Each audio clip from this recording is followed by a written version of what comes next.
Hey there, welcome to the Big Show by Jimmy Smith, where we dive deep into life's most compelling stories and try to share some practical wisdom to help you guys navigate the journey. I'm your host, Jimmy Smith, and today we have an eye-opening episode for you. We're going to be exploring the subtle and often uncomfortable signs that you are struggling and living a hard life. And life can sometimes feel like an uphill battle for a lot of you guys out there, including myself and Dewayne. And it's easy to miss all the warning signs that things aren't quite right. Mm-hmm. Maybe you're working tirelessly, but still feeling a little unfulfilled, or perhaps you're constantly on the go, but feel like you're never really moving forward. So today, what we're going to do is we're going to uncover these signs and provide some actionable items and advice to help you guys turn these things around. But as always, I'm not alone doing this. Joining me, as always, is my insightful and ever-charming co-host, Dewayne Ward. Hi, everybody. How's it going out there in TV land? It's hopefully going good for everybody. It's been about a week since we saw them. And in this week, I just want to warn everybody out there who's listening in the internet world that Dewayne has successfully helped me figure out all of the little crazy emoji face things. So I don't know if you're going to see some from my end. I know you're going to definitely see some from his, but I may also join in this nonsense. But until then, the great thing about having Dewayne on, besides, of course, his humor, is Dewayne brings his own brand of wisdom and experience to the table, helping us dissect a lot of these tough topics with a perfect blend of heart and humor, I like to say. So, Dewayne, welcome back to the show. How was your week, buddy? It was awesome. We were talking about off camera that I finally got to see the new. I didn't finally get to see. I saw the new Deadpool the day it came out. You guys looked like you were having a lot of fun on that picture on social media. Yes, it was 2 hours of the funnest time ever. Really? I brought my wife, my youngest, with me, and it was 2 hours of just pure comedic fun in the Marvel MCU universe. Ryan Reynolds delivered with flying colors. I highly recommend everybody going to see it. It was great. Question, because you're a little more involved in this, but I'm not completely ignorant to it. But isn't Deadpool the same universe, which is Marvel, as Green Lantern? Green Lantern is DC. Green Lantern is DC. Right. So you have because if they're the same universe, then I was going to ask, how does one actor pull off two completely different characters? That's one of the funny things in the Deadpool movie. You'll see some stuff in there. I don't want to spoil anything, but yeah, it's getting the actor. God, there's so many spoilers I want to give you just on that comment alone. Yeah. Well, if you saw the first Deadpool, you remember, Ryan Reynolds poking fun at himself. Actually, in part 2, he did a little bit as well with the Green Lantern Deadpool thing there. But I would say Marvel enthusiasts or any sci-fi enthusiasts will love this movie. Even if you don't have a sci-fi background, you will love this movie. If you love inappropriate humor, that Ryan Reynolds Brando humor, and if you find Hugh Jackman dreamy, you'll love it. As I do. In anticipation of the new Deadpool Wolverine movie, I went back and watched Deadpool 1 and 2 this week. So I'm all caught up on it. I really don't like the fact that they killed off his hot girlfriend, though. She was nice to look at. Yeah, well, I don't want to do spoil. I don't want to be that guy. I don't want to be the guy that tells you Han Solo dies. I mean, I don't want to be that dude. But that's in Deadpool 2. She dies. So she dies. You'll love Deadpool 3. I was flipping through the channels last night, and I don't know. I should have caught it, but I don't know what movie she was in. But she does like a topless naked scene in another movie. Really? Let me Google that real quick. I'll be right back. Because she was in bed with some dude, completely topless, and I was like, that looks like the girlfriend from Deadpool. So I tried breaking out my phone to take pictures. I don't know. I'm weird. I'm just joking. But yeah, I think she's topless in another movie. But she is hot. She's hot. Good to know. But we're not here to talk about hot chicks today, are we? Because hot chicks are part of the reason that some of us is embracing struggles and Yeah. trying to find the strength to push through. Yeah. But, you know, it's funny, man, with all that's going on with the politics. We haven't even like got into like talking about the assassination attempt. We haven't talked about a lot of crazy stuff that's going on in the world today. But you know, now more than ever, man, pursuing goals, finding how's your You ear? just me. Is your ear okay? Yeah. No. Ho- Uh-oh. Here we go. I don't know what happened. I had nothing to do with it. Had nothing to do with it. I just want to give my heartfelt condolences to your right ear. I am so sorry that happened. But don't worry, we're going to make sure you have all the best security available to you. Next time. All right. Yeah. Okay. I might turn this shit off. I'm just here to snip kids. Anyway, okay, we're moving on. Yeah. Sorry. Yeah, this is like two adults acting like children. All right. So, like I was saying, you know, talking about today's world, right? Crazy world we live in, and you know, you and I talk about a lot about pursuing goals, being on your purpose, staying within your frame, pushing, you know, forging yourself through fire and adversity and things like that. And I do have to admit that I understand where a lot of guys are coming from, because now more than ever, you know, pursuing goals and passions and finding happiness, and just being proud where we are in life in today's world is becoming increasingly challenging. Oh yeah. You know, to be proud of where you stand amongst, you know, where you thought you were years ago. And in today's world where social media dominates our daily interactions, it's easy to kind of fall into the trap of comparing ourselves to other people, you know, because we always see the highlights of other people's lives and their successes and their vacations and their seemingly perfect moments. And I'll speak for myself, man. Sometimes it makes me feel a little inadequate.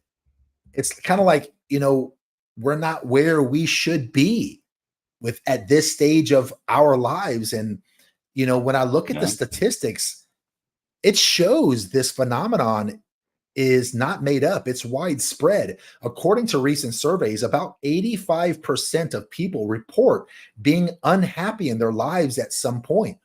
And about 70% of people feel that they aren't where they should be at this stage of their life.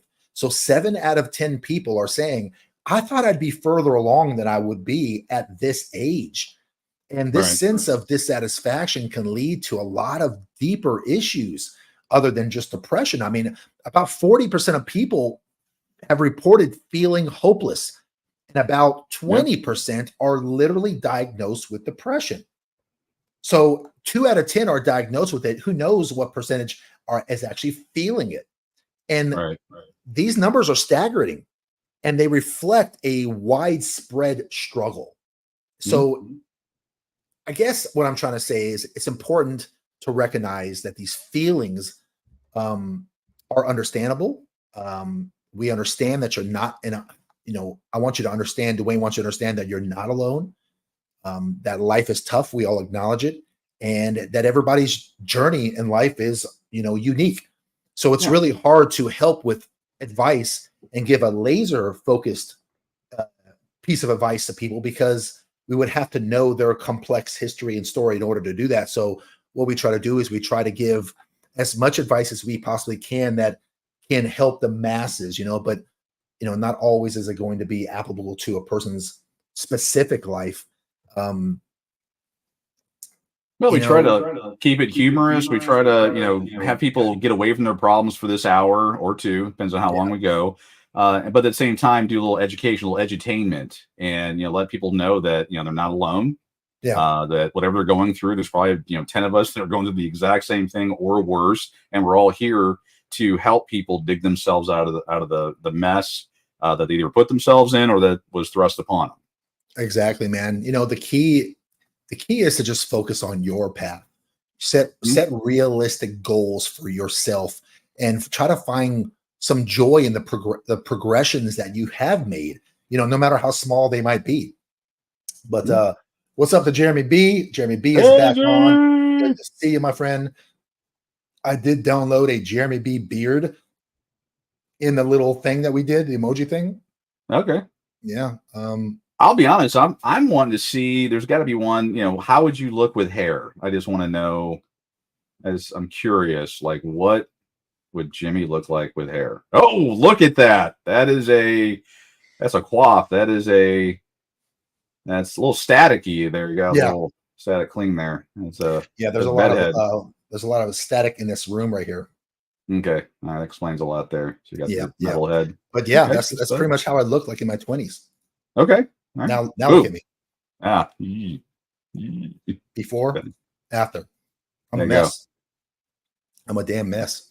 But so let's jump into it. Let's talk about some of the things that are making people feel like no matter how hard they work in life and no matter how far they get, they still are feeling the weight of the world on their shoulders, and why that is and what people are actually feeling out there, right? Because, again, this is largely for the male audience, and a lot of these guys, including the two of us, we don't really talk a lot about how we're feeling about things because, number one, feelings don't really make progress. And number two, we're shamed for talking about it anyhow because we're not a man if we, talk about it. But you know what? F it. I mean, there has to be some sort of spokesperson, so it's going to be the two of us talking about it. One of the things that I hear a lot of whenever I talk to guys about their struggles is that they are feeling directionless, like they don't have any direction. They don't. There's a good handful of men who have not grown up with a good masculine role model in their lives, or stepdaddies have come and gone. But nonetheless, no matter where they started in their humble beginnings, with a world that's so ever changing, they don't feel like they have a lot of direction. And it's sad because a man who doesn't have direction is going to lead himself and the rest of the people who are following him to a path that's unknown. And that doesn't sit well with a lot of guys. So I completely understand. And it might seem paradoxical to suggest that you're on the right path when you don't know which direction to even head in. So if you don't know where you're going, how do you know if you're really even on the right path? You just kind of put faith out there. But by the simple realization that you're lost, sometimes you can actually kind of begin to find yourself a little bit. And it's by reaching this point that you start to ask those really difficult questions about life. So if you don't kind of realize, I mean, I guess it's kind of a little bit similar to being an alcoholic or someone who abuses drugs or gambling. You first have to acknowledge the fact that you have a problem. That's I think that's step one. I think step one, and if you are feeling like you don't have any direction in your life, the first step is you have to realize that, hey, I don't really have a whole lot of direction in my life. I'm not sure if the path I'm on is the right path. But, feeling directionless can be a profound opportunity for growth, and it forces introspection and can lead to clearer understandings of what really matters to you if you're able to open your eyes and truly see the lessons that God or the lessons that life are trying to teach you. You have to embrace the uncertainty as a chance to explore new possibilities and discover passions that you may not have considered before. So there's a way to come out of this sharper, better, and let's be honest, man. I mean, plans change. Even if there was someone that says, hey, I'm going to plug this direction right into your life, this is exactly what you should do. Name one person on this planet who has ever set a goal years ago and they're still in the same damn path that they were on. There's always detours, man. There's always some sort of like curveball that life's going to throw at you. Yeah, there's bumps in the road. I mean, you got probably everyone listening in. They thought they were going to, find a young girl, get married, have some kids, white picket fence. Oh, hey, my mom's on. Honey.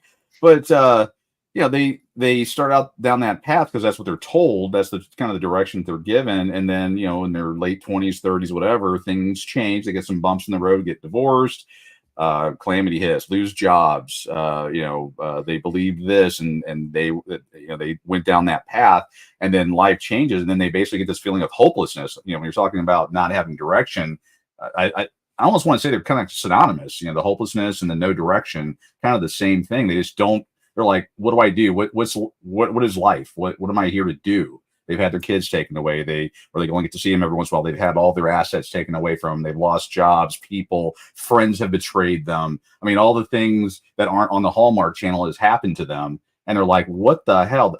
They were sold a bill of goods from society. And now they're trying to figure out how, do I get up? Do I even get up in the morning? What do I do now? And after getting kicked down so many times and feeling like the world's against you, man, you almost want to start just freaking give up. Oh yeah. And that's a challenge, right? And I don't want to go down some conspiracy theory road here, but I'm going to share my thoughts and opinions. If you look at your life, especially the last 20 years, a lot of your life has to do with things that the government has imposed upon you, whether that be stock market crashes, whether that be laws or things that allow companies to let people buy $1 million homes with zero down, and then there's a big old bubble, and then we all and the people who are just trying to make it, man, who are just trying to live the American dream, which is, have a great family and save a little money for retirement and have a home. They are basically subjected to a whirlwind of just this huge shit show that they didn't have any hands in this. Like, right. I think that most people, especially men, we can accept the fact that, hey, I chose this route. It didn't work out. It's on me. Right. But what really accountability. Sucks, accountability. Yeah. But what really sucks though, is that you go through some of these challenges when it has nothing to do with you at all.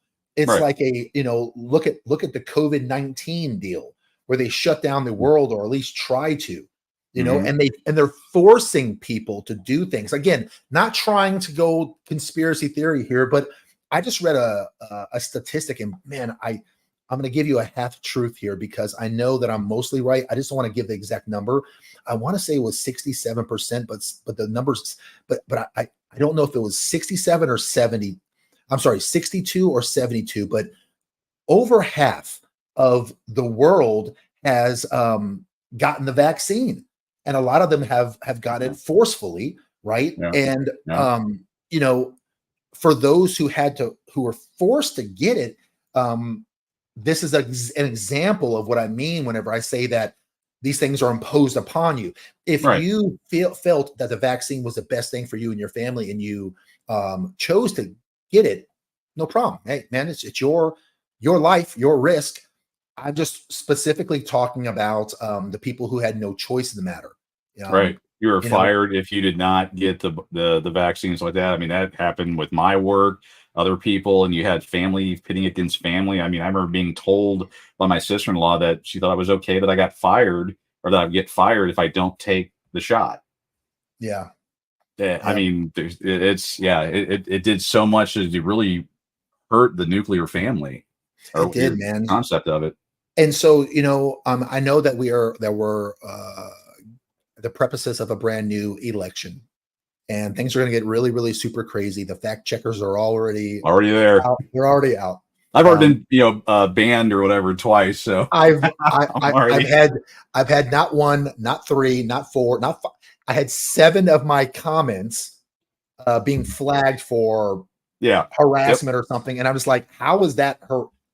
Like you can't even say anything or give your opinion anymore, without it being some sort of like flag." So yeah, they're definitely out. I mean, I've said worse things on the internet than that, but for some reason, in the particular area, you're not allowed to talk about it, right? Yeah, exactly, man. So I don't know. I'm just a person who's never been a big fan of big government. That's just not me.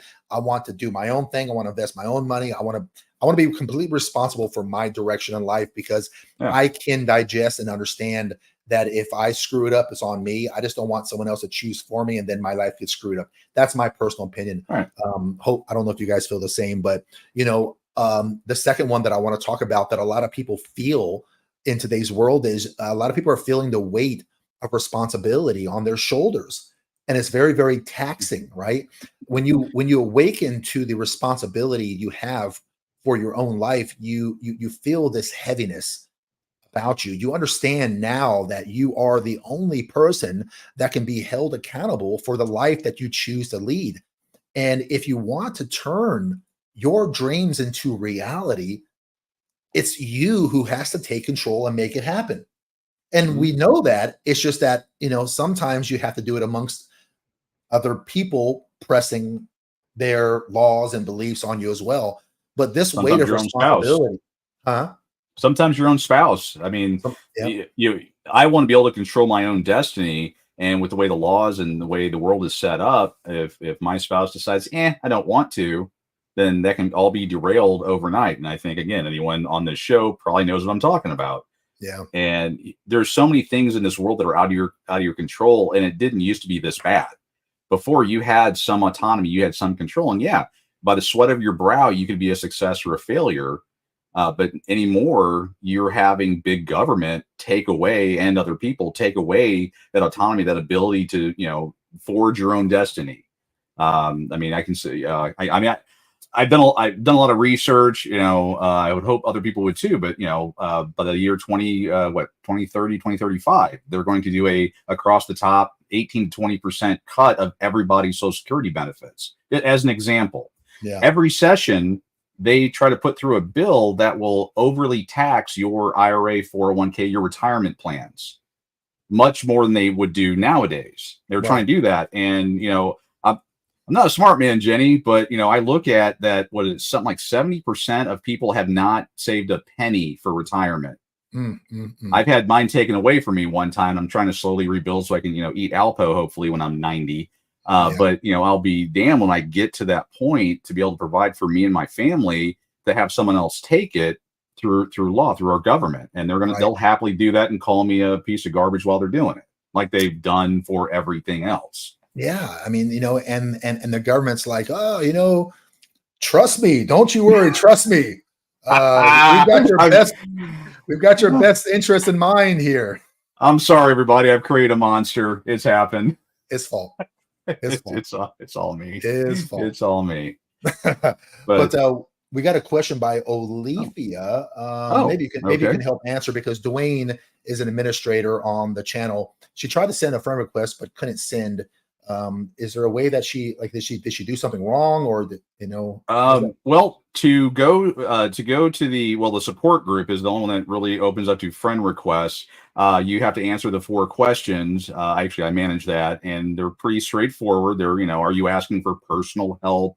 We're not doing GoFundMe's. We're not talking about laws as a global scale. We're not doing rallies. It's basically, if you have a issue and you need help with your individual issue, 90% of the posts out there are for that. I do research everybody's requests that come in. I know that wasn't always the process, but for about a year now, everyone that comes in, I manually go back through the profile and dig in. If it doesn't smell right, you don't get approved. And that's just to make sure we don't have the mystical healers and this, that, and my GoFundMe's and bouncing boobies, and I keep those in my personal profile. But no, seriously. But so I would, if you fill out the 4 questions and there's nothing hinky about your profile, I mean, you'll be accepted. Now, we do, again, it's not a female, we do put females under more scrutiny, and that's just that it's Dad Talk today. We do have an amount of females that are in there, but a lot of people have mentioned they want a space for dads only or men only, and we've had some challenges in the past. So we from the owner of the site, Eric Carroll, we still allow women to come in, but they do go through a bit more scrutiny than men would, and that's just, sorry, it's the way it is. Don't like it, tough cookies, go find your own kind of thing. But if you're onto the dadtalk.com or Dad Talk Today, whatever, that's open, should be able to see it with no problem. Mr. Ward, Mr. Ward, it's Redbeard here. Please answer this question for me. I had put a friend request in years ago. It's been years. 380 AD is when I first put the request in, and still is not approved. Answer yourself. Chances are I deleted it. If you're older than me, I'll probably delete you. Not that many people. I am so sorry I showed him how to do this. I apologize. Redbeard does not approve. Wait, is that Ron Jeremy or no, it's Ron? Oh my God, Ron Jeremy said Jason Berman. I don't know why I was going that direction. 9. That could be Jeremy. I don't know. It looks like him. But Maybe all from right. the face And, up is Jason. From the pants down, it's Ron Jeremy. I don't know. Anyway, all right, let's move on. Speaking of Jason, so Jason says, "Hey, I've been in the depths of depression like Oh, everyone God. else, and this thought kept me going when I was thinking of quitting. I could die for my loved ones and kids, but I can choose to keep living for them." Amen. You know, Jeremy, I would say that a lot of fathers out there have been right down that alley, right there, Oh right yeah. that alley. And you know, I don't know, man. Maybe you're a person who believes in coincidences. Maybe you're not, but I will tell you this: I'm a little bit of a spiritual. I'm sorry, a little bit of a religious man.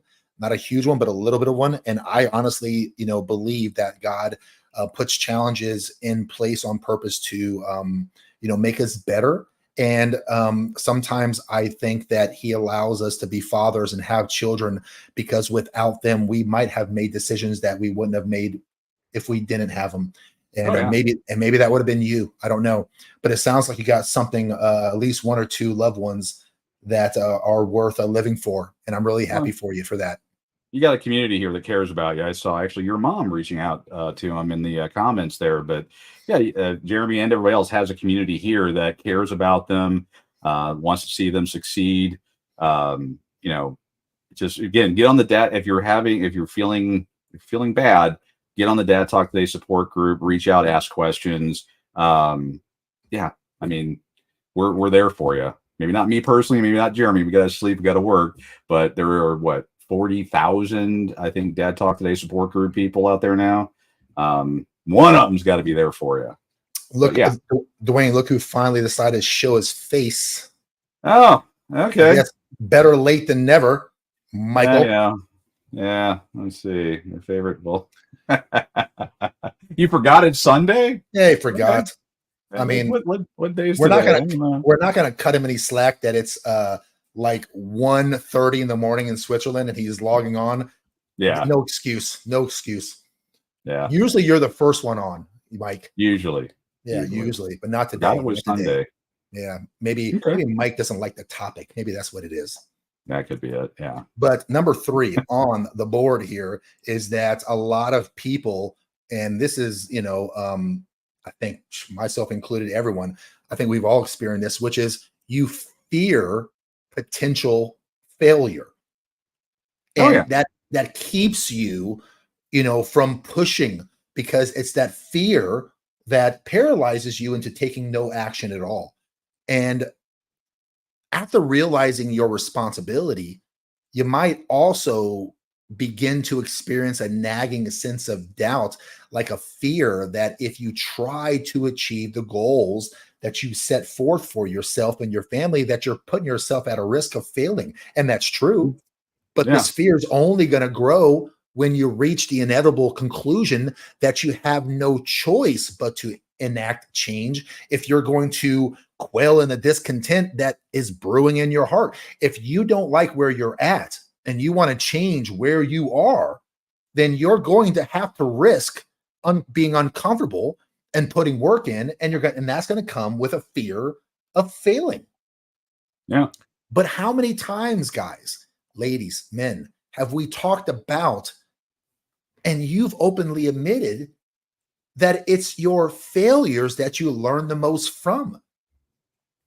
Yeah. It wasn't your successes, it was your failures. But yet here, there's a lot of people that's going to be paralyzed by not failing. And I tell you what, I mean, I'm just going to be clear with you, be straightforward like I always am. Don't get to the end of your life, look back on it, and regret not taking any chances. You know, I've read studies and stories about people who do end of life surveys, and in the top 5 things that elderly people who are facing mortality regret, that keeps them up at night, is that they never took enough chances. Right. They never tried. They just played it safe their entire lives. So don't be one of them, man. I mean, fear of failure is natural, right? But but don't let it paralyze you. You get up at 2 in the morning, 3 in the morning, like I do every single morning, going, "Oh my God, I've got these 20 things to deal with. Am I going to fail?" I mean, hopefully every guy on here that I don't know, if it's your 3 a.m. thought, your Eastern time now, so maybe your 4 a.m. thought, but I, that's I, as men, that's what we deal with. We just have to keep. I mean, there's no safety net after us. right, We don't have that luxury, right. and you gotta, as they say, gotta nut up and get in there. I mean, we I don't don't, have a choice. I don't know if I've ever admitted what I'm about to say. Uh-oh. I can't think of me ever admitting this. There's been times in my life, many of them, many times, where I'm going through the storm, man. I'm going through the shit. And I just recently went through it. Um, Getting myself out of it now, to be honest. And Dwayne knows exactly what I mean. Yeah. Um, and there's been times where I wake up from sleeping, and when I rub my eyes and realize where I'm at, how my life is going right now, I'm upset because I want to go back to sleep so that way I can forget where I'm Yeah. at Go in back to life. dreaming. I want to go back to dreaming. I don't want to wake up right now because it was very pleasurable to have to realize that I'm not going through what I'm actually going through. And there has been times where, I have fallen back to sleep on purpose, as embarrassing it is for me to admit, but I've fallen back to sleep on purpose to just staff off the fear just for another hour because That, because I know that when my feet hit the floor, I'm going to have to go through that same shit show, that same challenge that I've been going through, and I don't know when the storm's ever going to end. yeah, you got to Um, nut up. I mean, yeah, when I got booted out of the house that I paid for, I've told the story now a number of times, but I had a bought and paid for house. I, through my efforts, bought a house, it 100% clear and free. I got kicked out of my own house. I had to find somewhere else to live. I didn't have my kids at the time, and I remember spending that first night in my new residence that was unfamiliar to me, and dealing with the silver bullet wannabe nonsense, and laying there going, "Holy crap! I could get put in jail. I'm never going to see my kids again. I've just had everything that I have worked hard for stolen from me. What the hell am I going to do?" yeah, And laying in bed just at 3 in the morning, freaking out about it. And you know what? At 4 in the morning, when I had to get up and go to my second job before my main job, so I could, keep the wolves at bay, I had to nut up and get it done. I didn't have a choice. Well, us yeah, men, we don't have that choice. So um, that's just that we don't have a safety net. And I would say every guy in the world, I'd say I'm hoping, has that 3 in the morning fear. I mean, I don't know about you, but my cry time is by myself in the bathroom or away from everybody. I got emotions. I knock through it. I nut up and get back out there. yeah. And I'm Guys, nothing I mean, special. I'm your typical guy. yeah, yeah. I bet a lot of us feel that way. And guys, when it comes to fear, I just want to let you know, like I mentioned before, the fear of failing, it's natural. I mean, It's there. Yeah. we all go through it. But like I mentioned, don't let it keep you from moving forward. Understand that what you're going through is going to pass as well. But don't prolong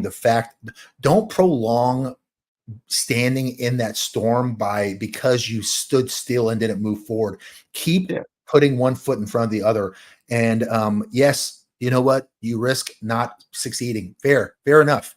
But I mean, all your failures is going to make you just a better person. And at least you're doing something rather than just being a coward and Well, getting into the fetal position going, woe is me. yeah, don't be paralyzed. Don't Don't be be sitting there paralyzed. or overanalyze, which I have a habit of doing a lot. But yeah, don't be paralyzed and pushed off on someone else. You guys are men. Nut up, get in there and get it done.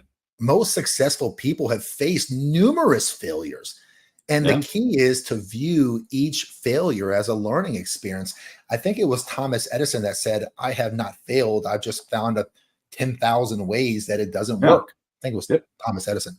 But number four is another one too. And number four is you feel intimidated by the scale of change. So, alongside the fear of failure, when you decide that change is inevitable, you quickly become intimidated also by the sheer number of things that you all of a sudden want to change. And you don't think that you'll be able to handle all of these things at one time. That maybe you're incapable of doing what actually needs to be done. What you got to do if you're feeling like there's like you're overwhelmed is break down the changes into smaller manageable steps and prioritize what needs immediate attention, and then tackle one thing at a time, because incremental progress is still progress, and over time it's going to accumulate into significant change. Yeah, in the real world, I'm a project manager, scrum master, agile, whatever you want to call me this week. And we take huge epics, huge insurmountable projects, and we break them down. You just keep you keep biting at that elephant until you get it done. I mean, like Jimmy, his clothing, his wardrobe is an ever evolving process. He's obviously failed a number of times. Tonight would be an example. And hopefully one day he will get there. I mean, he'll get to this. I mean, we don't know, but it may happen. Yeah, it looks like your wardrobe was a fear of failure, and it happened. I'm sporting my Dad Talk Today shirt. That shirt looks like it's been in the washing machine 12,000 times. It has. Yeah, it has. It has. Throwing it out there. Number 5 is that sometimes we all feel that time is whizzing by too quickly. I mean, once you hit like 30 years old, it just seems like the years just go by really quick.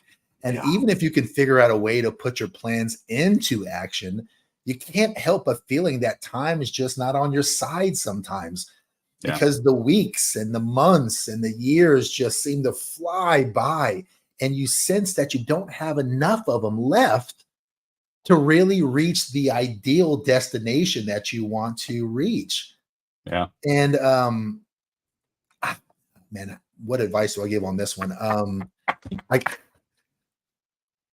What the hell, Todd? Miami Vice is looking for oh my Lord. What's up, Crockett? Let me find a good emoji for this one. Oh, you want to know what my favorite emoji is? This one. Howdy. Oh God, howdy. Put yours on. I think we're twins. Yeah. Oh, there it is. Time management and settling realistic goals can help mitigate this feeling that y'all have. Go outside during high noon. Get yourself your pistols ready, and focus on what you can control and make the most of each day. That's what I say. Y'all. Oh my God, we're stupid. Yeah. All right. Speaking of failures. Let's see. It's a real relief to know that when I'm not around, someone from the Facebook group will take over insulting Jimmy. Thanks, Todd. Yeah, there you go. I mean, this is how the community comes together. It seems what that we way. all need to do. Yeah, it's what we need to do. It seems that way. Yes. Yeah, Mike. I mean, usually Mike spearheads the insults, but it must make Mike feel really, really happy to know when when he shows up late, there's still going to be someone. Today it's Todd. Someone who's going to take over that daunting task of insulting me. Well, think about it, though. Insulting you is a very large project, and you have to break it down into individual pieces. Share the load. If you guys are feeling overwhelmed with all the insults that you have for me, break each insult down to small little insults. Okay. Maybe it's my stupid beard. Maybe it's my big ass ears. Maybe it's my nose. Okay. We all know that Jimmy knows what he's talking about. By the way, Spearhead, what polish did you use for your head? Oh, polish. Polish. Yeah. Okay. You know what? This is getting ridiculous.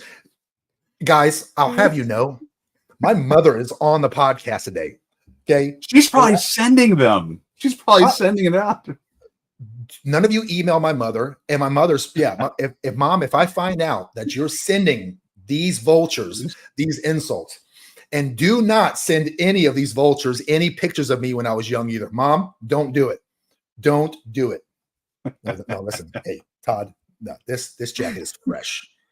Don't make me break out the white jacket again. Don't make me do it. God. It's over there.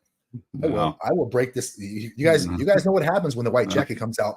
Because when the white jacket comes out, you want to know what else comes out? Dwayne, tell them what comes out besides the white jacket. Oh, God. The shoes. The Uncle Eddies. Yeah, the Uncle Eddies come out, and no one needs to see that. Yeah, no one needs to see that. Should show that video. Anyway. All right. Anyways, what are we on? Number 6, I think. Okay, so number 6. Why do I give these guys advice? They don't even care about our advice, Dewayne. They don't even care. They just want to come in here and just get it off their like they've had a bad week and they're like, you know what, Sunday I'm gonna really F up Dewayne and Jimmy. But mostly it's me. Can someone please insult Dewayne for once? You can't insult this. I think I'm the only one that insults you. They never insult you. It's because I'm a big target. That's what it is. They love you. Let's see what we got here. They love you, and this is how guys show love. Is they just it's true. Okay. That is true. There you go. Guys, there you go. They love you more. The more they insult you, the more they like you. Thank you, Todd. You're a good dude. There you go. And Mike, we must be best friends. However much you insult me. Nope. In all fairness, though, I literally made a whole little segment for Mike Keller insulting him, so I probably deserve it, to be honest. True. Yeah. Yeah, he's the Optimus Prime of the show. And Dewayne, that cues your Dewayne. I know. I'm behind. Hold on, Jason. Hold on. Let's see here. Oh, here we go. Jason says you're the Optimus Prime of it. You literally are. I am. Autobots, roll out. Oh my god. What is a topic for today's show anyhow? Okay. I know. We just finding strength. There we go. Finding strength. Off topic. We have gone completely off topic. And you guys are enabling this. Number 6 is you feel exhausted by the pace of life. Okay. And so exhausted by how fast maybe that the pace of life is. This life that you lead right now, it seems so hectic to some of us. Every day, it'll leave you drained. And sometimes you guys look forward to your holidays just to take a break from the ceaseless cycle of repetitive habit and duty. Hold on. I thought I saw my mom's name. No, you didn't. No, you didn't. No, it was nothing there.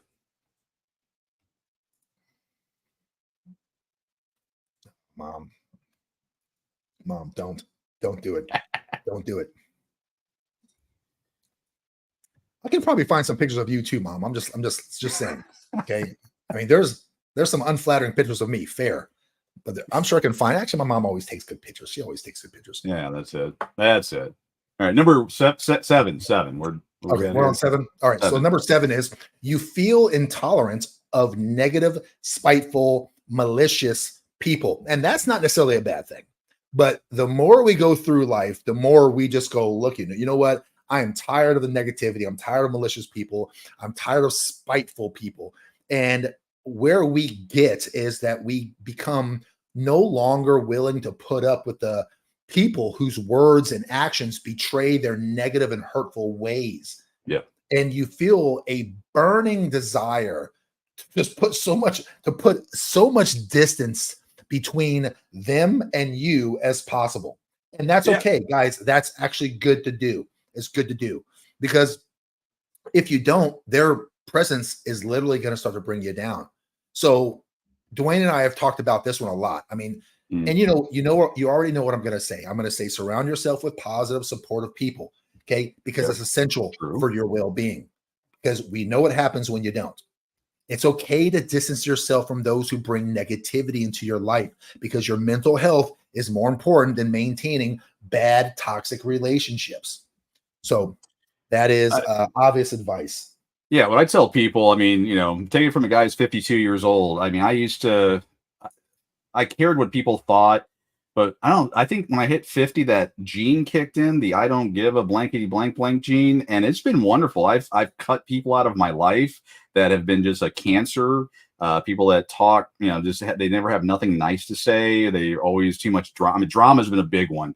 If a person, I'm a no drama llama, and I wish I had the thing to show it off here. I'm a no drama llama. If you have drama, you are gone. I want nothing to do with it. I want boring and nothing. It's funny. My wife, who's 5 years younger than me, at first, she's usually like a couple years behind me in the progression of my hermitness, I guess. But at first she could never understand why I just doesn't want to associate with certain people or be around them. And now she gets it. Now her idea of a wonderful evening is to sit on the couch watching TV and turn the phone off and ignoring the world. That is like but before, oh God, no, she had to, what's going on with Susie and what's this and what's that. And over time she'd see me and see her life and go, huh.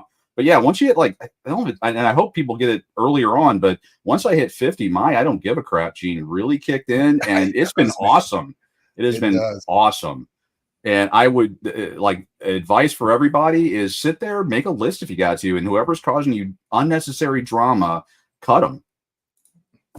That's 52 invoice. Avoiding stupid. Yeah, it is a full-time job. Full-time job. Because once you do that, it's like, I don't know what happens, but people start finding new ways to screw with you and insert their stupid into your life. And you just got to go, no, not doing this, and walk away. I've had to cut a number of people talking about my mom. I've had to cut my mom out of my life. It's been about a decade or so over some really bad stuff she's done. Do I think about it? Probably daily, but my life is better. I have to look at the, whatever, but it's better for having done it for me and my family. That's a shame. It's a hard. The people I've had to cut out of my life. I can sit here for hours and do a therapy session. But you got to make those decisions. Is that relationship edifying? Is it worth it? And if it's sucking your soul, and every time you're around that person, you're like, oh God, please just boot it and pull the Band-Aid back, cut it, and move forward. You'll be better off.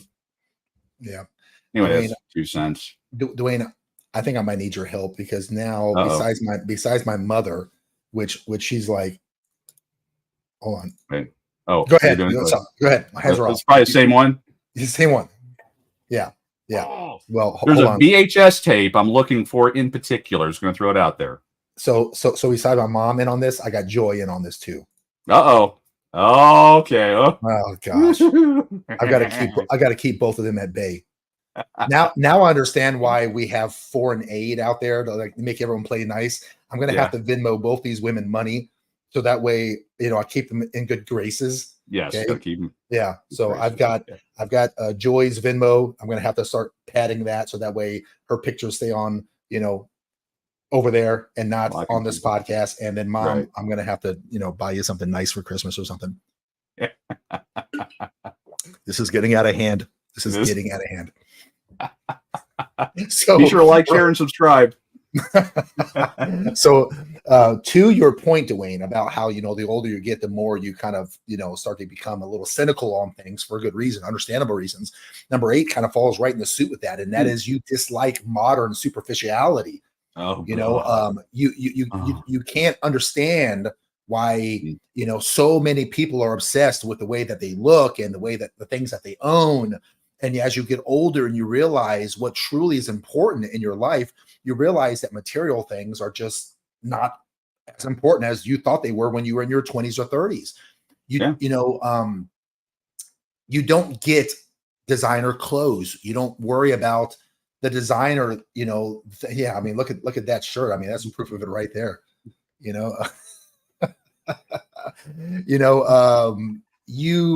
get understandably, I don't want to use the word upset, but you raise an eyebrow when you see fake tans and cosmetic surgery and BBLs and bling and or any other trap of superficiality.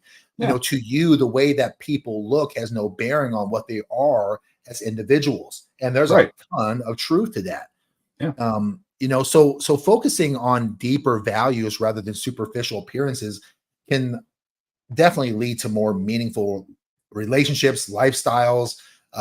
It's important to remember that true beauty comes from within, because no matter what you own or what kind of house you have, if you're a POS, you're just a POS. Exactly. And that's something else that's come with age. Boy, Brandy's going to kill me on this one. So when we first, got together, we're dating or got married and all that, very, t-shirts and shorts. That's what I wore. She was always prim and proper. Doesn't care where we went. Cash, that was great too. She's very helpful. I'm here to help you out here. Yeah. She's here. But I think when I finally broke the seal, now, I mean, now as soon as she comes home, she's like, shorts, t-shirt, done. But one time she went to the store, came back and went, "Oh my God, I didn't wear a bra and I really didn't care." And I'm like, she's learned the lesson. You got to get to that point where, yeah, all that materialism, which is nothing but, Instant Snap, fake Facebook, and, Twitter and all that other stuff. That's all I care about. Oh, how good can I look? Am I all, done up? I got my eyes on and everything. Am I looking, fly and all that stuff? You get to a point, you just don't care. And I mean, I drive a basic pickup truck. It works for me. Oh, why don't you get a brand new one? I don't want one. I don't care. It works. I don't get, for my pews, I don't get the high end ones. I get the ones that work. I like my toys. People are like, "Oh my God, you're 52 years old and you play with toys." Yes, so what? I play Dungeons and Dragons too. I, listen to, 80s metal. I play video games. So what? I don't care. If you don't like it, yeah, it's true. Hey, man, it's a wonderful place to be. Nothing wrong with that. Yeah. So we're on number 9 now. Number 9 is you feel disheartened by the direction society is taking. Oh God! Yeah. I was waiting for your face. I was looking right at you. As soon as it took you like 2 seconds for that to digest. But let me go ahead and say it again. Number 9, Dewayne. Number 9, Dewayne, is you feel disheartened by the direction that society is taking. Yeah, I don't even want to say what's on my mind. Society is a cesspool. Everyone, again, well, the things you've already talked about. People just care about their looks. I was watching a series today. And these is set back in the 1700s, and the people were talking about giving oaths, and I'm like, wow, remember the day when your word was your bond? You told somebody, "I will do this," and it was a done deal. Now they don't have that. I mean, the norms are such that, and then you have people arguing and fighting over some of the silliest things. I'm like, I miss the days of old when your word was your bond. You didn't have all this nonsense out there today. But yeah, I've reached that age. I can't deal with it. And so if you're a person who feels that way about society, I guess from your point of view, society probably seems to be straying from traditional values and principles that, once provided a strong foundation. That's how I feel. Yeah. You might feel that the modern world is losing touch with personal responsibility and hard work and community. That's my opinion. Yeah, well, the recent Olympics. Oh, we can't dive into. I know we can't dive, or we could. Who knows? But we can't dive into that. But holy moly, I didn't really watch any of it, but some of the things I did see and hear. Oh my! I keep going, man. This was an opportunity for Paris to go. You know what? We've had so much strife in this world. All the things that have happened. You know what? Let's do something that's going to bring everybody together. Nope. Not even close, man. I saw some of the clips too. I didn't watch the opening ceremony, but I saw some of the clips on social media, and it is just embarrassing. It's embarrassing, man.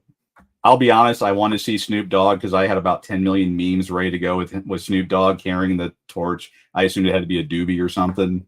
That was pretty much kind of about it. But yeah, everything else was like, yeah. I mean, and I'm a conservative. I mean, I'll admitting that right out of the gate. I can imagine not even being a conservative and you'd be offended by kind of the things that you saw, but this is where we're at. I long, me personally, for to return to a time when values were upheld, respected, and you worry about the impact of, I honestly do. I worry about the impact that what's going on right now is how it's going to affect the corrosion of future generations. I really worry about it. We're seeing it every day. We're seeing it every single day. I don't know how some of you must feel to be parents. The fear that some of you probably have, knowing that one day your kids are going to have to be in this mess that's being created. It has to make some of you guys feel afraid. Because I've apologized. I've apologized to my kids. I thought I could change the world for them. I'm not going to be able to do it. I wish I could. I can just prepare them as best I can and tell them I'm sorry. I wish I could have done better. Yeah. Oh, let's see. Do I have a duck face one? I don't know if I have the duck. There should be a duck face one in here somewhere. Mike's talking about, I think, pictures that women take. Yeah. Mom doesn't know what duck face is. Duck lips. Yeah. No, it's true, Mom. It's this right here. It's this, Oh yeah, the thing. I thought I had like that. those Oh, here we pictures. go. Something like that. Baboon butt. Yeah, that right there, Mom. Right there. That's half of the pictures out there now. Yeah. Yep. I want to make a joke about about Joy, but I'm too afraid to do that right now. I'm afraid Not until the amount hits her bank account. I know. I'm gonna, yeah. I mean, because if I make any jokes, the price is gonna go up. Oh yeah. Oh yeah. But number 10, we're on number 10 already. Okay, so number 10 is that you feel frustrated by the complacency of others. You know, when you look at like the concern that you have with society's direction, you feel like a sense of frustration at how many people seem indifferent to some of these changes. Some think it's awesome, and some do not think it's awesome at all. And you believe in taking personal responsibility and working hard to make a difference, but it annoys you to see others not sharing in this commitment to preserving traditional values and principles, just like we saw in the Olympics. I mean, it's frustrating to know that there are people out there who are clapping and jumping up and just praising that, what I would think is craziness. I don't know what to say to it, Dewayne. I mean, I don't know what to say. I just wish that it's one of the things that has honestly been a head shaker for me in this life that I've lived so far is the fact that two people can see the exact same thing, but see two completely different things. It's their worldview. If their worldview is different, they're going to look at things through, different lenses and pull in, their bias, their viewpoint. I mean, we've got actually Eric and I actually jumped on Friday and talked about the Jeff Younger case a bit and what's going on with him. And he's had, all of Texas essentially failed him.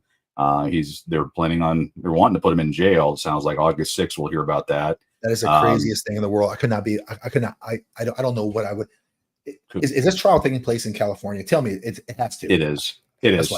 It's over. It's over for him. I mean, I hate to be that, end game. But yeah, and his own Texas government sold him out. If you look at what's happened, they knew what was going on. They allowed it to happen. And it's just amazing the level of indifference in a lot of people on something as huge as that. Seeing, and then people that fight back against it. I mean, he actually, up here, probably about 20 miles from me, he went to an event and had people spitting on him and yelling at him, cussing him out, all that. And the level of people that just don't care. It's insane. Uh-oh. Someone's calling the gauntlet out there. Oh man, she's taunting me. She's taunting me. Look at her. Look at her. TikTok. Look at her. She's taunting me. Well. Oh, Father X is on. Father X, welcome to the show. Better late than never, but we're glad that you're here. Always are. All right. Where are we at? Oh, I know where we're at. We're about halfway through. So let's make sure that you are liking and sharing and subscribing and all that crazy stuff. All that fun stuff. It's how we get out of the algorithm. I still don't have more followers than Mike Keller does. So can you guys please go to my page and follow? And also too, I can't even stream live to my Facebook because you have to have at least 100 followers before you can stream live to Facebook. So no one likes me. No one likes me. No one likes you. No one likes you. Like, see, Father X is asking a question about the Jeff Younger thing. He's going for a hearing on the 6th. It got postponed from the emergency hearing, Friday. And it's one of those chances are good. He was under the threat of it when he went there. And I'm trying to remember how much I'm allowed to say out loud. Not much, unfortunately. He'll actually hit Eric and he'll be on. I think it's sometime next week, and that'll be Jeff Younger. What he wants to, say to the world, he can. But I know the talk was last Friday that they're going to put him in jail, and things happened and got postponed, and then he's got a hearing on the 6th of August, where it's California.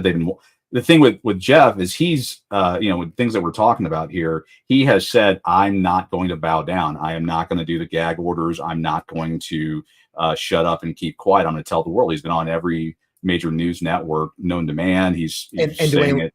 Dwayne, let me jump in real fast because there's some people here who don't know what's going on. So can you quickly fill them in real fast on what the case is about? So Jeff Younger is here in Texas.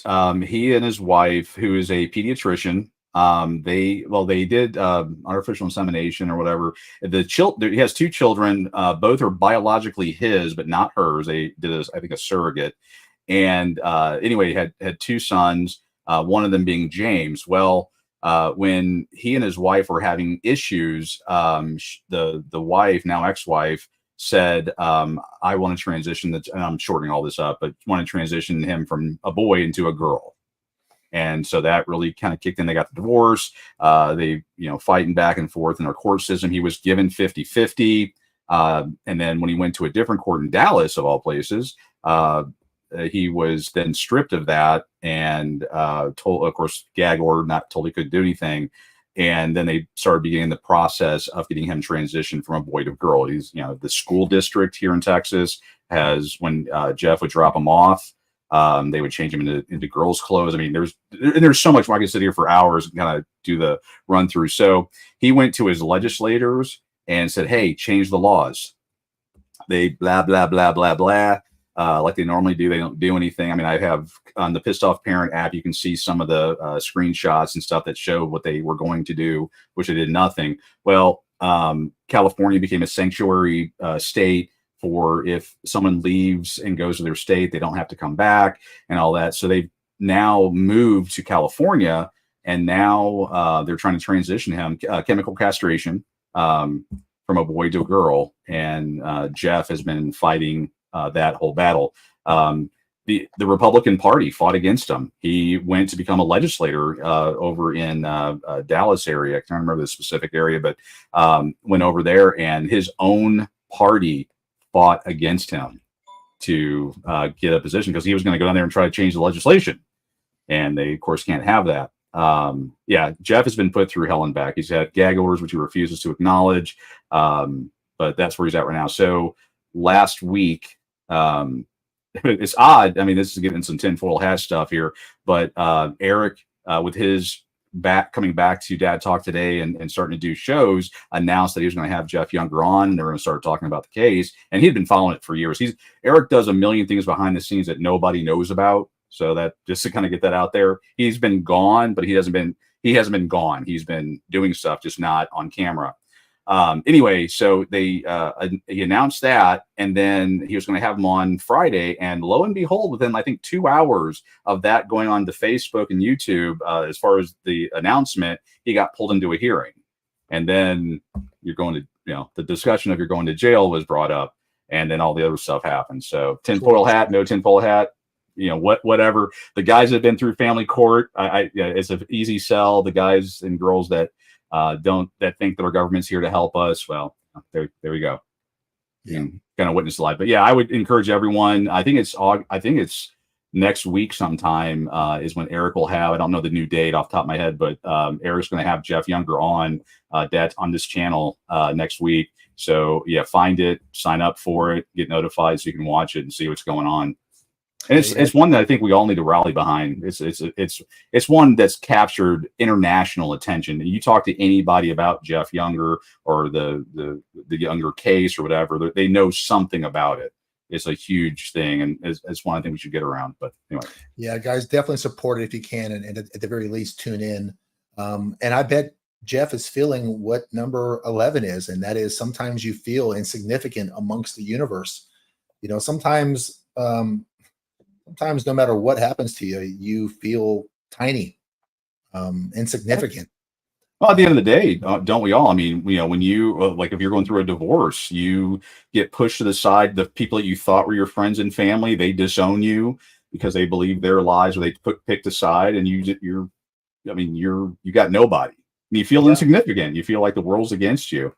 You feel like an unimportant piece of an infinitely complex puzzle, and that your achievements don't really mean much in the grand scheme of things.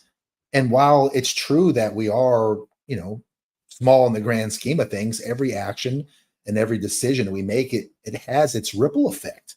Mhm. Look at all the things that you have done and accomplished that has had a ripple effect on the people that love you, your job, your friendships. You do matter. So embrace the Mhm. idea that you can make a difference no matter how small it may seem, because the truth is you can. You can make Mhm. a difference. Number 12 is that you grieve friendships that fade away.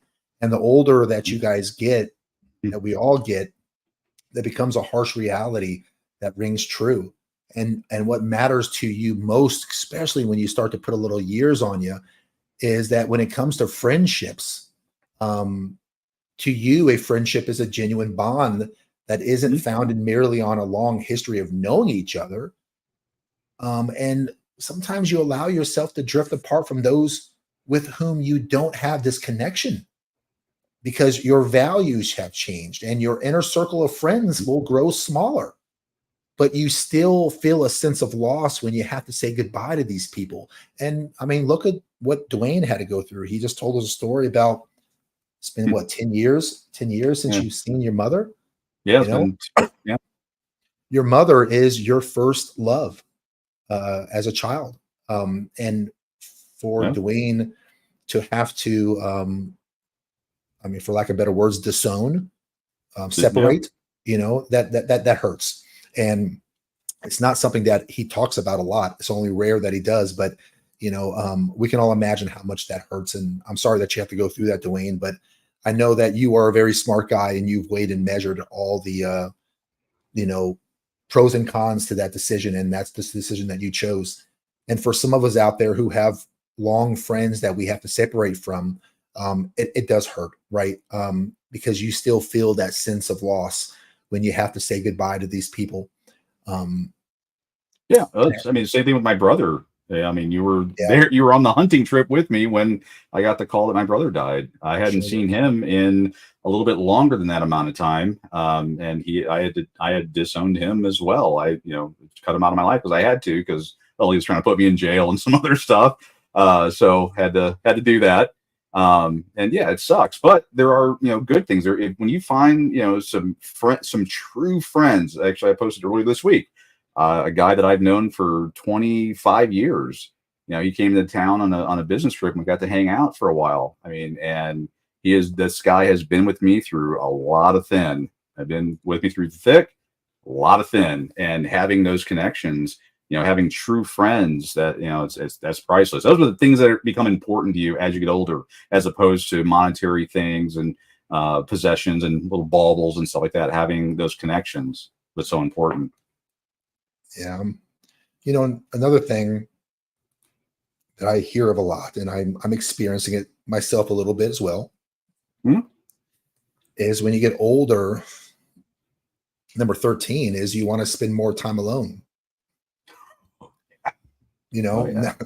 yeah. Oh I yeah. mean, you now more than ever enjoy spending time alone so that you may throw I off the worries. reflect. Yeah. You're I trying to throw off the reflect. worries, the Hmm? anxiety in your life, and feel, the freedom that sometimes being alone provides. You feel the pull of nature and Hmm? and of escaping into it, where you can be at one with your thoughts and with yourself. A lot of guys feel that way. Hmm? Solitude can be incredibly rejuvenating, and it's essential for a lot of self-reflection and growth. So if you're that kind of person, then take the time to reconnect with yourself and gain clarity on your goals and your desires. There's nothing Hmm? wrong with wanting to be alone sometimes. Oh It's yeah. it's it's actually a helpful and healing thing. Number 14 is that you're scared that people won't like who you are becoming. Sometimes some people feel that way. You see yourself changing and you know that it's unstoppable, that you're going to continue to change. But you are I wish. afraid that some of the important people in your life, your family and your friends, may not understand what direction you're moving towards, may not understand what's happening to you. You may worry that Hmm? they will try to resist your change or even resent you for that change. And it happens. It Oh yeah. does. Yeah. I've got a friend of mine. that I care about a lot. Been friends with him for a very, very long time. But I'll be honest, man. I mean, when we were young teenagers and we were goofing around and acting like a fool and whatever, I loved it because I was a young teenager. But I mean, shit, I'm in my 40s now, and he is exactly the same as he was 20 years ago. He's still a goofball. He's still highly immature, and Yep. it doesn't seem like he's grown up. And I'm just in a different part of my life. I love to goof around. I'm not saying that's, but I don't want to go to the bar and drink pints and pints of beer anymore.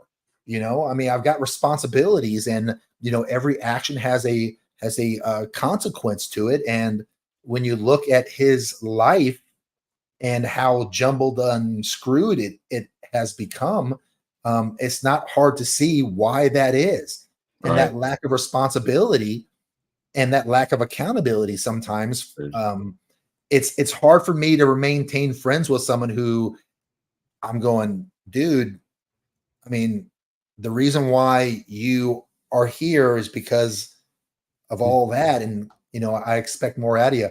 And usually when relationships evolve over the years, the two people, the three people, the group of people will grow. And we're always changing, but at least we're growing, and we're growing around the same direction. We're growing towards maturity and responsibility and accountability.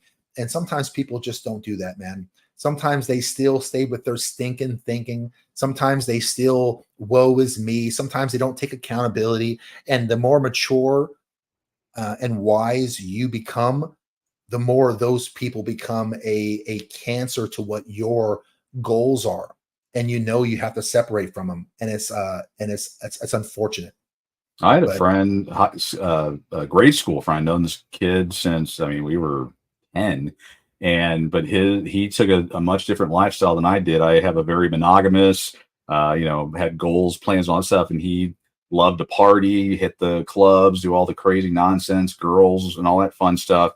And, we kind of diverged a bit. We still stayed friends, but he wanted me to come visit him in Florida, of all places, where he lived. And he said, and again, I'm going to say it right now, it's not Jimmy. It was a guy I knew since I was 10. It's not, Florida, blah, blah, blah. But he's like, blah, blah, blah. We can go hit the strip clubs and do this. I'll go on record right now. I've never, ever been in a strip club ever in my entire life. I know people find that funny, but I never have. And he wanted to go do that. And I'm like, I'm not going to do that. I was married to my first wife at the time.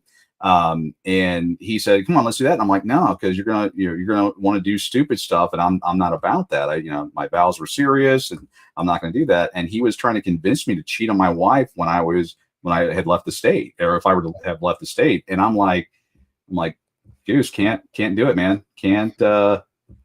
I can't hang with you on that. And then our friendship just really just evolved at that point. And I haven't talked to him in, gosh, 20 some odd, not 15 some odd years. But we just got to two different points in our lives, and I was fine with him doing what he was doing. I mean, I always like, not my cup of tea, but you knock yourself out. But I'm not going to get pulled in and cheat on my spouse. And I knew that's what he was.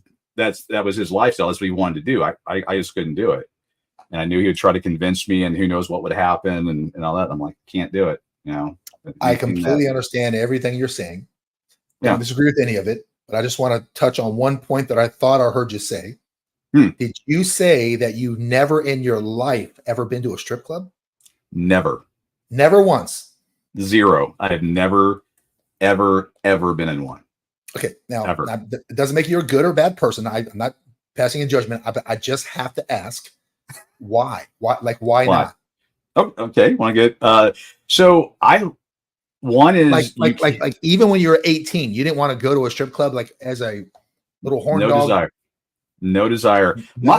I've always been like frugal, and I'm like, why would I give a girl money? I can't touch them. I can't do anything else with them. They're obviously not going to get into a relationship with me. I've always been, monogamous. I've always wanted to, have that picket fence thing. And I'm like, I don't think I'm going to get that with a stripper. Wait. It didn't make sense to me. Hold on. Are you saying that they don't really like you? Like all the girls that I talked to, the strip clubs, they weren't really into me. Is that what you're saying to me? I hate to be that guy, but I don't. Hold on, because Diamond seemed she was really genuine. She was going to happen. She was going to be the one. Diamond truly likes me. She was into you. Yeah, she was into you. Yeah.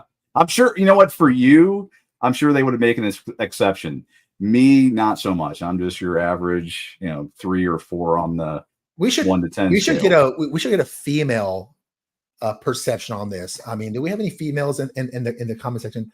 Joy. What about Joy? Joy, does the girls in the strip club, just out of curiosity, does the girls in the strip club not really like the guys? I mean, are they all just, or are they just after their money? I think we already got a pretty quick answer there. Ding. Yeah. Yes. What? Yes, they really like Ruby and Diamond. Oh, we love your wallet. They love your wallet. That's what it is. There you go.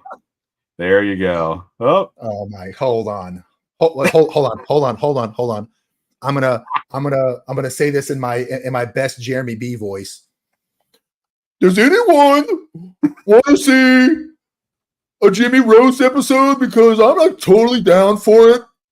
Like I really think we should do like an entire episode where all we do is just roast Jimmy back and forth. I know Mike Keller will be in on it. Father X, you in? Dwayne, Joy. We're gonna get all the natural vultures on there and just do one big episode where we just roast them. Maybe do that. I just want to. Where's your guitar at? Sharp dressed man. I do need one. Yeah. ZZ Top. Is that where we're going with this? I was going with the ZZ Top thing. Need to have that going on there. But Jeremy, thank you for the 25.89. Appreciate it. Oh yeah, thank you. That's Jeremy. all you. Thank you very much. And it kind of messed up that Jeremy donates money to us, and then we just insult him right immediately. Like, you can give us money. Well, we're not gonna let this one go. Yeah, there we go. But yeah, to close the loop on that, I have never been, nor will I ever go to a strip club. I'm one of those and again, no judgment on people that have, but it's just never been something that I went, ooh, I want to do this. I've never had the desire to. I'm with Father X. I mean, Amber, Ruby, and so your money Diamond, they all love you. Yeah, I mean, if I want your money runs out. If I want to go somewhere where I got to give money over and over and over, and then get no action, I get married. I'm going to pay for that one later. Janet says it's not true. Some are actually looking for true love. Thank you, Janet. Okay, I believe they truly love. Okay. My mother does not agree, though, Janet. My mother does not agree. Money is the game. Money's the game. Yeah. And Todd says love of money is the root of all evil, which is love of money. Yes, that's true. Yeah, it's never been a thing for me. I tell you, I'll compromise here, Dwayne, and all of you listening. How is this for a compromise? We can put together a Let's Roast Jimmy episode, but if we do, then we've got to put together a Dwayne Goes to a Strip Club episode. It won't happen. Come on, man. That's fair is fair. Fair is fair. You have no idea how much of a zero desire I have. I know to keep fun and all that. Going to a strip club, especially married. Zero desire. You're a man who likes women. How can you say zero desire? I've seen movies that have like girls in strip clubs, like John Wick and shows like that. I don't get the point. Some girl gets out there and dances on a pole, and you throw money at them, and that's the beginning and the end of it. Or they do a lap dance on you. There's no. Again, if I wanted to get disappointed, I just Keller's got it right, man. This is our chance. I will donate $100 at least right now. Joy's in on this. She's willing to pay for the entire entry charge and first lap dance. Janet's like, hey, Jimmy's mom probably never been to a strip club. Janet, I hope my mother has never been to a strip club. Correct. And Mom, if you have, do not put that you have in the comment section, please. Yeah, don't do it, Mom. Yeah, there's no heat to people that have done it. I mean, it's just one of those whatever trips you trigger. It's just for me, never. I was a bouncer in a bouncer in a strip club. Worst club ever. Or worst job ever. Bounce at a strip club. All right. Here's an idea. Boom. We'll do them both together. We'll go live at the strip club. At the strip club, Dewayne. You and I. You know what? I will compromise, and I'll do a green screen of a strip club and me at the strip club doing the whatever. I'll dance at a strip club. How about that? Good. But you can dance at a strip club. Father X says you can give the strippers lap dances. You know what? Maybe I'll do that. Yeah, it's just this is the way for you to finally make the money that you deserve, Dewayne. Yeah. Yeah, maybe I'll open up an OnlyFans and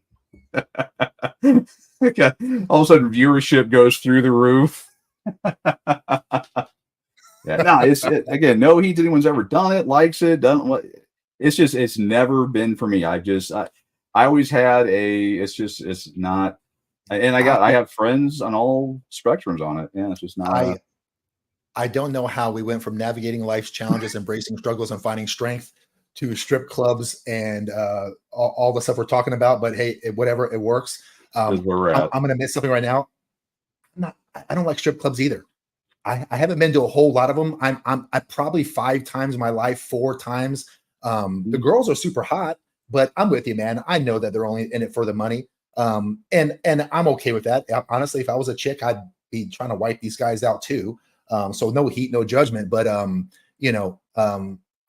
never really liked the strip clubs all that much. I don't know.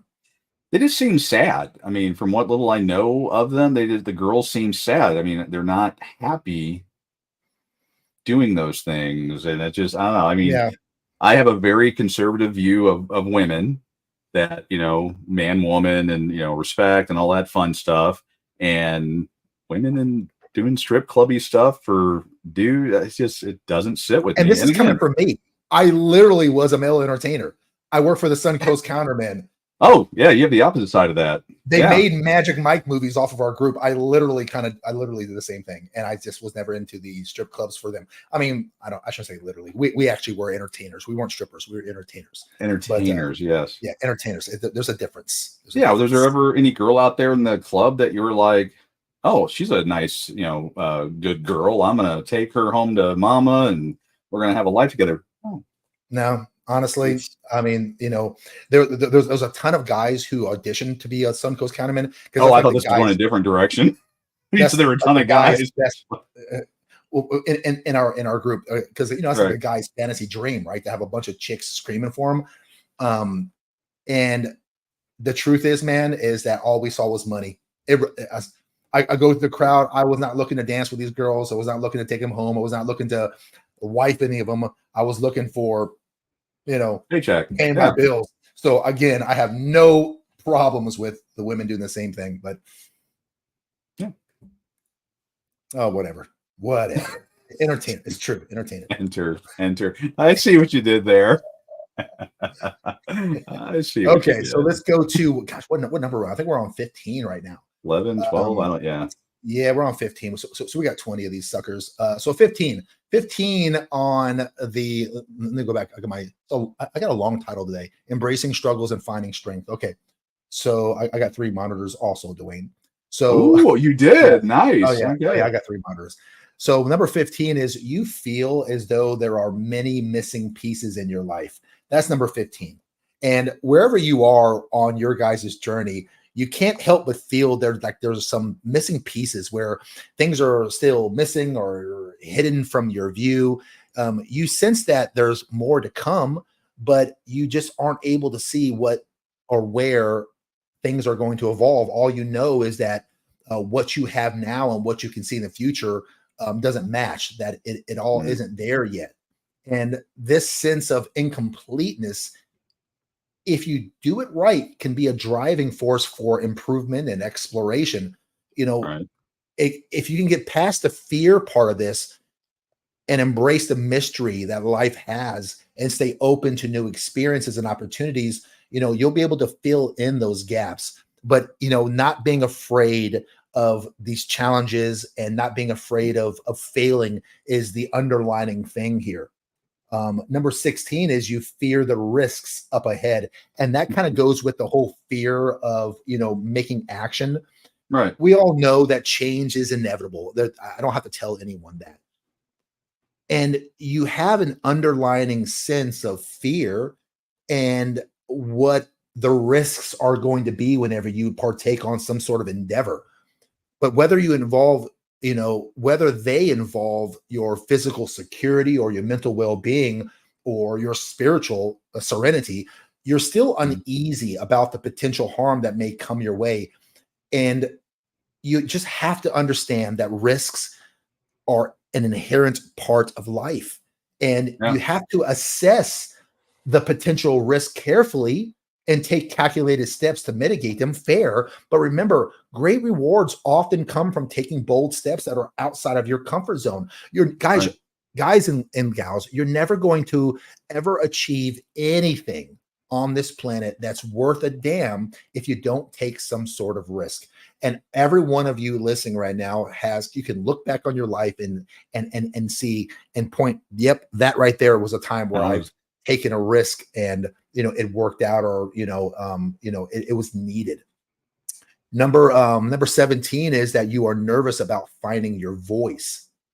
And a lot of people have a lot of things to say, but they're not always sure exactly how to say it, especially guys. You want to stand up, you want to make your voice heard, you want to make your vote count, but you're still hesitant because you don't know how this might be perceived by other people, especially in a world where the cancel culture is so prevalent. Even doing this podcast, the amount of criticism, the amount of pushback, the amount of discussions that were unpleasant has been more than I thought it would be. But finding your voice is a powerful step towards self-empowerment, growing, practice speaking It's up. knowing who you are. It's becoming who you are. And then when you get that voice and you can start using that voice, talk about Brandy here a little bit, about her first marriage did not end well. He was a physically abusive spouse, documented, not the typical, oh, he's abusive and blah, blah. Oh, hold on, let me find the right. He was abusive and he hurt me. It wasn't like that at all. We have pictures, video, the whole 9 yards. And she was really, legit. It was very legit. And when I got her, when I met her and we started dating, she was very timid from all the years of abuse that she went through. And of course, being with a strong man, she was able to find her voice. And now, I mean, well, you all have met her a few times. She's says, her position. She knows who she is, and she's proud to, state her opinion, state her position, and stuff like that. And I will say, for the boss bitches out there, she does it respectfully in a nice, warm way. And throw it over you to Jimmy. I mean, when you spoke with her, how does she act when she's talking about something? Yeah, I mean, she acts with confidence, and for someone to go through so much just bad stuff, man, because shit. I mean, she went through it, man. To see her, to see her where she's at now is really, it's really great to see, man. It's really empowering. And Dewayne, you have a lot to do with that.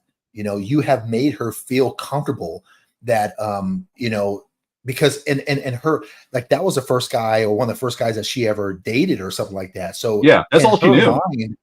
Right. That's all she knew. And in her mind, every guy is like that in her mind, which obviously is not true, but she doesn't know any better. And so, to see her go from there to where she's at now, it's a testament to her assessing, making changes, growing from it, healing from the traumas that she had, the bad things that have been said and done to her, some really awful things. But it's also a testament to your guys' relationship and how you've been personally as a leader, maybe not with, the laundry in that shirt, but I mean, outside of that, keeps trying to throw it all away. She's threatens to throw it all away. And I'm like, girl, throw it all away. Yeah. I know where you live. I'm going to come to your house and probably throw some of that stuff away too, and replace it with some sweet jackets. I'm still trying to locate my carpenter pants. That's the other thing. She got rid of all my carpenter pants. Those, she tossed those a long time ago. I know, but that, kind of jumping on it a little bit, and that's where it gets into like, the man and woman relationship. I mean, I have a very Christian umbrella. Man is the leader, God, man, woman, children, and so many women, when they see that or they hear about it, they take like either one part of it or their experience or something. They're like, oh, you did blah blah blah blah. You're a horrible person. You're patriarchy and all this other stuff. And I'm like, hell yeah, patriarchy. I'm a fan. That all down the line, I'm as conservative and I guess patriarchal, Mr. Mean Man guy. But when you talk to Brandy or she's out talking with people and stuff, they see how that relationship actually is, how it when it's done. I'll just say properly, and I'm just taking Right. from my perspective. Yeah. But I'm every bit of a man as I'm supposed to be. She's every bit of a woman, but that relationship between us, it's operating 100% in that Christian umbrella, man, woman, child, or God, man, woman, child. We live that every single day. And I mean, is it perfect? Is it, do we have our art? Yeah, of course we do. I mean, but she understands her role. I understand mine. It fits within that compartment, that whole system, and everyone's happy. Right. It's just when you get into that, the guy either isn't leading or he is an ogre. I'll go the opposite direction. Or the woman is a boss bitch, or she thinks, or she's way too timid or whatever. That's when you have those problems. If they can get to that true umbrella format, we're living a living testament that it works. Mm-hmm. I'll get off my soapbox here because I know I see all these people are like, oh, I just want a man that does this, or I want a woman that does that. And it's like, you've got to that whole finding your voice as men, we need to find our own voice. And again, I'll tell you right now, earlier on, I mean, well, she's talked to you. I think she's even talked about it on the show.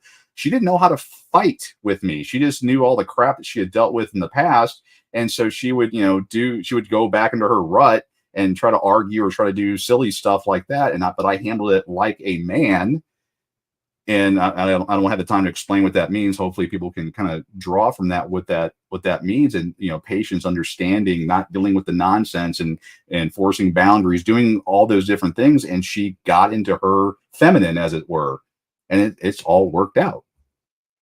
I'm looking through our episodes because for anyone who wants to actually watch the episode, Brandy and Dewayne was both on one of our episodes, and I believe you remember what the name of it was? I think it was something along the lines of like, what to do when you get out of a bad relationship. Yeah. I think it was something like that. And get into a new one or something. Yeah. And I just can't seem to find it. But if you guys go to the Big Show by Jimmy Smith YouTube channel, I believe it's uploaded. I think I've uploaded that one, but it's a good episode that will tell you the story of her relationships. Brandy. Dewayne and what Dewayne and her had to go through, and what Dewayne how Dewayne adjusted in order for her to feel comfortable having a voice, feel comfortable that she's safe physically and emotionally and things like that. Not mentally. So Joy says it's so important for a man to be the leader of the household. Women need this kind of structure in the relationship so that it's successful. Anyone that says otherwise is lying to herself. I agree. I think that it's very, very important. She goes on saying the only way for a woman to be in her feminine is for her partner to lead in his masculine. Well said. Yeah. Good words. So number 18, we're almost done. Number 18 is you begin to feel overwhelmed with possibilities. And here's what that means. Laid out before you are some of the almost never ending potentialities of your life. And you can't fathom how you're ever going to be able to choose between them. Like every choice that you make, every choice that you're up against, you feel as though many other possibilities are swept aside, never to be realized when you have to choose something else. And this makes you feel a little anxious about making the right decisions, because as time goes on and you start to feel like up against the clock, the shot clock, right? You realize that you don't have as many years as you once did. So every decision you make needs to be the right decision. You feel that. And it's very normal for people to feel overwhelmed by choices or the ones that they've made. What you've got to do is you got to prioritize what aligns with your core values and set long-term goals.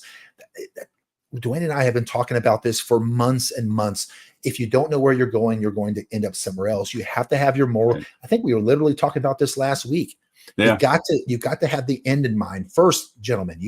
If you want to be the leader that Joy suggests works well, if you want to be in your masculine that women naturally gravitate to, if you want to be a leader where you have people who follow, then you're going to have to understand where, if you want people on your ship, dude, then you're going to have to be the navigator, and you're going to have to know what direction that ship's headed towards. Where are you going? Don't just be a ship out to sea being blown around by the winds and you end up where you end up. Chart a course. And yes, there's going to be storms. And yes, you're going to have to go through them. And yes, it's going to blow you off course. Yes, but you get back on the course. You set sail and you move towards the outcome that you first set for your family and for yourself, and you prioritize what aligns with your core values and your long-term goals. Remember, there's no decision that is set in stone either. Right. You can always adjust your path as you learn and as you grow, but it would only be foolish to not have a path. That's my point. Yeah. It doesn't mean that once you set it and forget it. It will likely change, and that's okay if it does. But your core values and your morals should not change, and your choices should always align with those. Number 19 is you start to, and this is something that I suffer through, you start to regret things from your past. A lot of regret sets in for people. Knowing what you know now, you are unable to look back on your past without seeing many things that you wish that you could change, things you could take back, things you wish that were never said or done. And you feel regrets about how you acted. You feel regrets about what you said. You feel regrets about how you treated other people and what your priorities were. You feel that you've wasted some of your precious life, and you regret that. What are some things, get real? I mean, what kind of things like did you regret from your past, either saying or not saying? Anything you want to? Picking the wrong co-host is one of them. Oh, yeah. Well, we've all been all been there. All been there.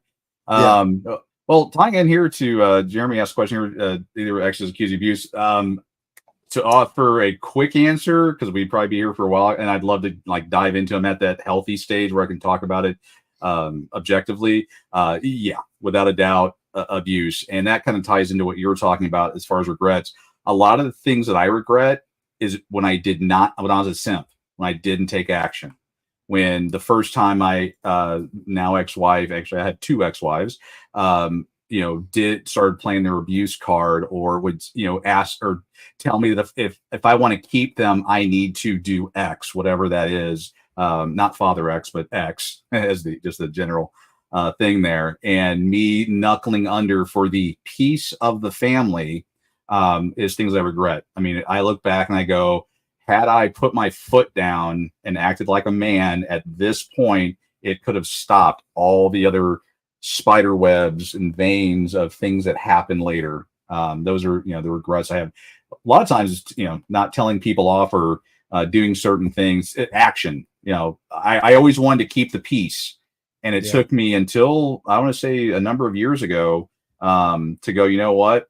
Keeping the peace is not, that does not, I've got that whole, whenever you're dealing with usually a narcissist or someone that, they just mean to cause you problems, whenever you try to set a boundary in a peaceful way or a nice way, that becomes the new starting line from them.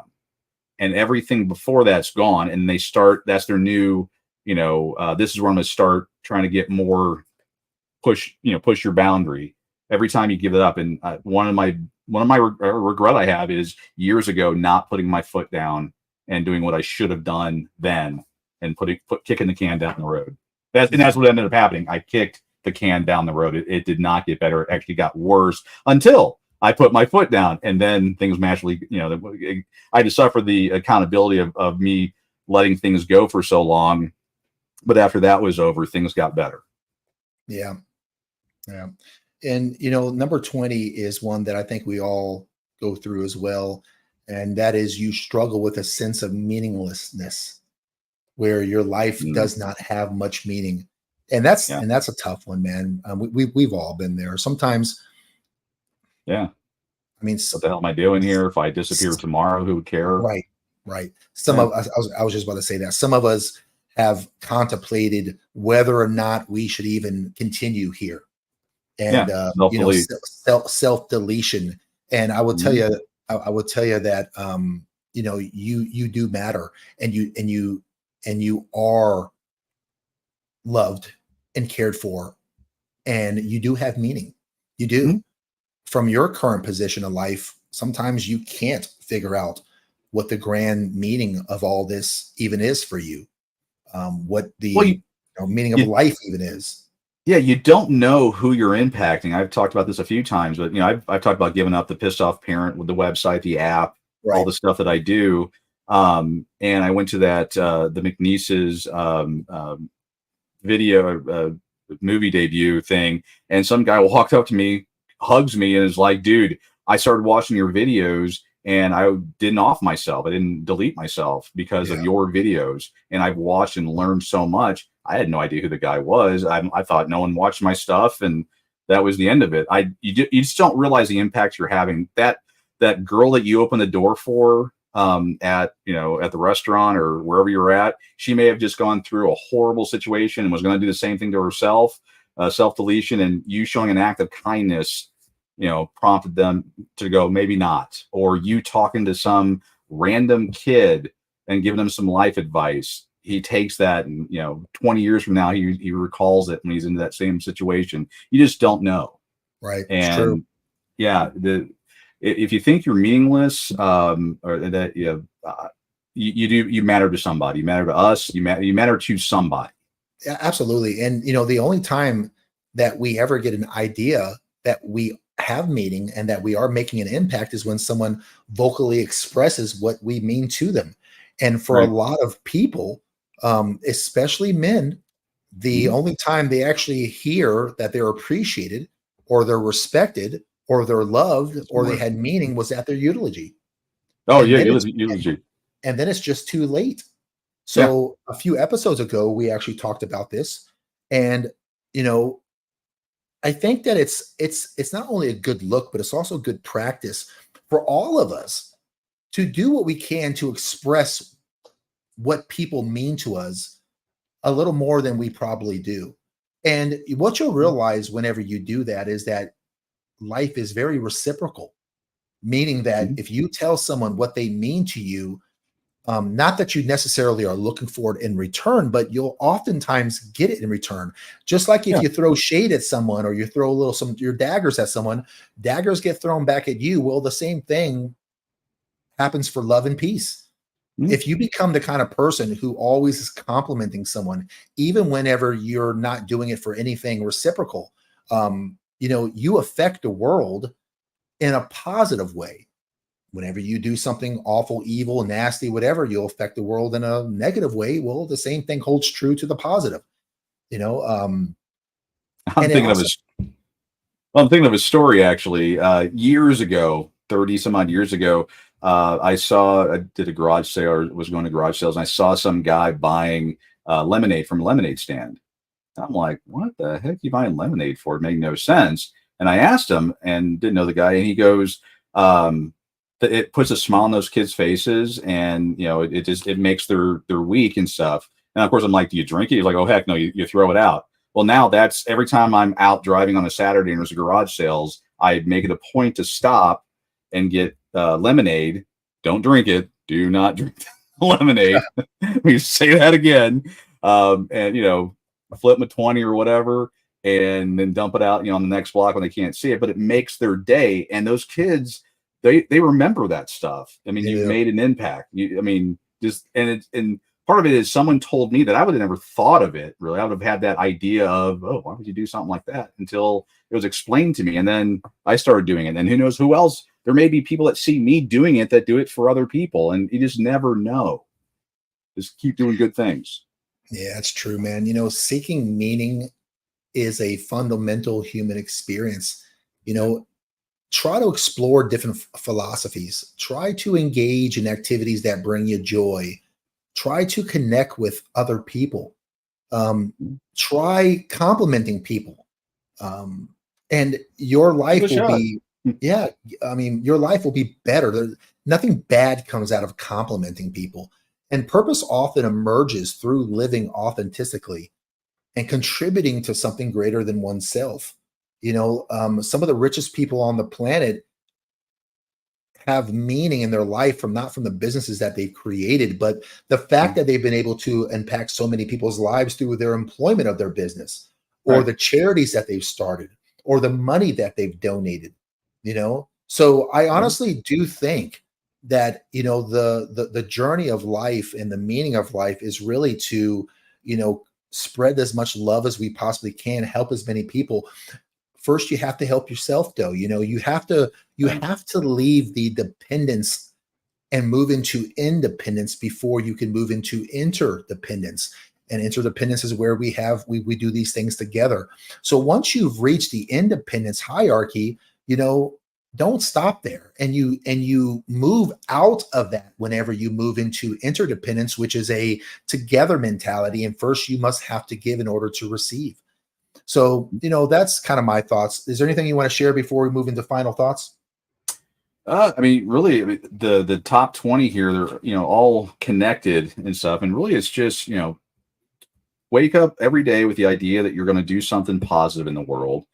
You're not doing it for the purpose of getting it back, but you'd be surprised that when you start doing good things for other people, it does worm you. I mean, hell, I'm the pissed off parent. I'm the guy that should be angry all the time. If you were to talk to my coworkers, I deal with teams all over the world. They think I'm the funniest, nicest guy in the world. I mean, on this show, I mean, with the things I've been through, I should be an angry, bitter old guy. And I'm sure, a number of people think that. But, overall, I'm a happy person because I make that conscious decision to get up and do happy things or be nice to people or whatever. I don't have any reason to do it just outside of that's just what I want to do and to help people. And I would just, say for everyone out there to try to do the same thing.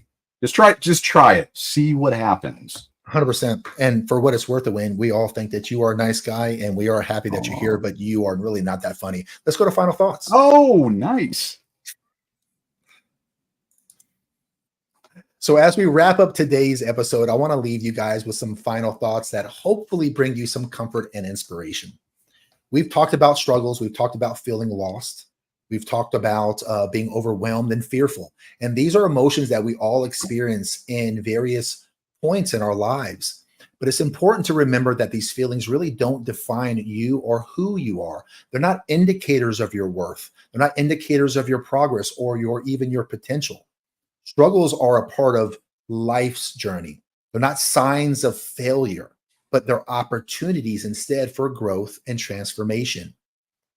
Every challenge you face, every doubt you have, and every moment you feel lost is a stepping stone towards a stronger, wiser, and more resilient you, that version of you. And these experiences, they're going to shape you, they're going to teach you, and ultimately lead you to where you are meant to be.